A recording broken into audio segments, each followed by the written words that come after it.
1857 का साल, भारत की धरती पर आजादी की पहली चीख गूंजी। यह वह क्षण था जब पूरे देश ने मिलकर एक विदेशी सत्ता के खिलाफ आवाज उठाई।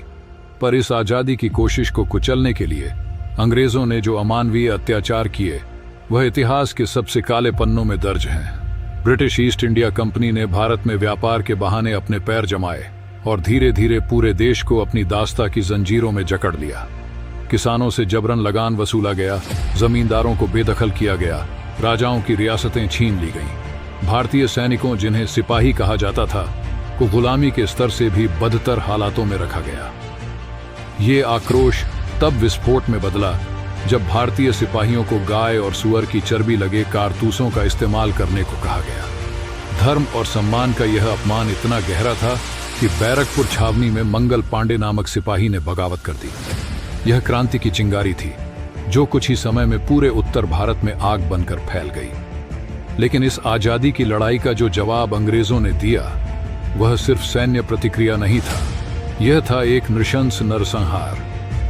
1857 के विद्रोह में कानपुर एक बड़ा केंद्र बन गया। नाना साहेब के नेतृत्व में भारतीय सेनाएं आगे बढ़ीं। जब अंग्रेजों ने आत्मसमर्पण किया तो बाद की हिंसा में कई अंग्रेज मारे गए। इसका बदला लेने के लिए ब्रिटिश जनरल नील और हैवलॉक ने पूरे क्षेत्र में निर्दोष नागरिकों की सामूहिक हत्या शुरू कर दी। जो भी संदिग्ध दिखे उसे पकड़कर गोली मार दी जाती। सबसे क्रूर सजा जो अंग्रेजों ने दी वह थी तोप से उड़ाना।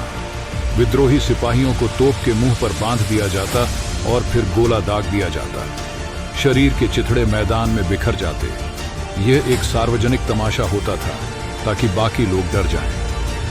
अंग्रेजों का कहर केवल विद्रोहियों तक सीमित नहीं रहा। गांव की गांव जला दी गई, महिलाओं का बलात्कार हुआ, बच्चों को उनके माता पिता के सामने मार डाला गया। यह एक सुनियोजित अभियान था विद्रोह की भावना को जड़ से खत्म करने का।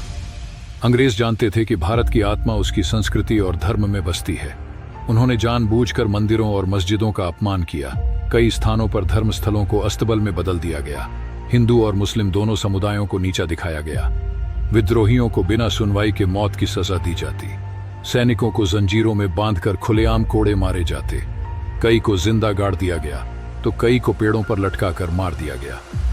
लखनऊ में बेगम हजरत महल ने विद्रोह का नेतृत्व किया, जबकि झांसी की रानी लक्ष्मीबाई स्वतंत्रता की प्रतीक बन गई। इन स्थानों पर भी अंग्रेजों ने जबरदस्त सैन्य कार्रवाई की और साथ ही नागरिकों पर कहर ढाया। अंग्रेजों ने विद्रोह को दबाने के लिए डर को एक हथियार की तरह इस्तेमाल किया। पूरे देश में संदेश फैलाया गया, जो ब्रिटिश सत्ता को चुनौती देगा उसका यही हश्र होगा। अखबारों में झूठी कहानियां छपवाई गईं ताकि जनता डर के साए में रहे। 1857 की क्रांति के दौरान ब्रिटिश संसद तक में इन अत्याचारों पर सवाल उठे। कुछ ब्रिटिश अखबारों और मानवाधिकार कार्यकर्ताओं ने भारत में हो रहे नरसंहारों की आलोचना की, लेकिन सरकार ने हमेशा जवाब दिया, यह सब शांति बहाली के लिए किया जा रहा है। 1857 की क्रांति भले ही असफल हुई हो, लेकिन इसके बीज ने भारतीय स्वतंत्रता आंदोलन की नींव रखी। अंग्रेजों के अत्याचारों ने भारतवासियों के दिलों में यह तय कर दिया, अब यह देश आजाद होकर रहेगा। 1857 की क्रांति हमें यह याद दिलाती है कि आजादी की राह आसान नहीं थी। यह उन लाखों गुमनाम नायकों की कुर्बानी की कहानी है जिनके खून से आजाद भारत की नींव रखी गई। और यह भी एक चेतावनी है कि अत्याचार चाहे जितने भी हों, इंसान की आजादी की चाह को दबाया नहीं जा सकता।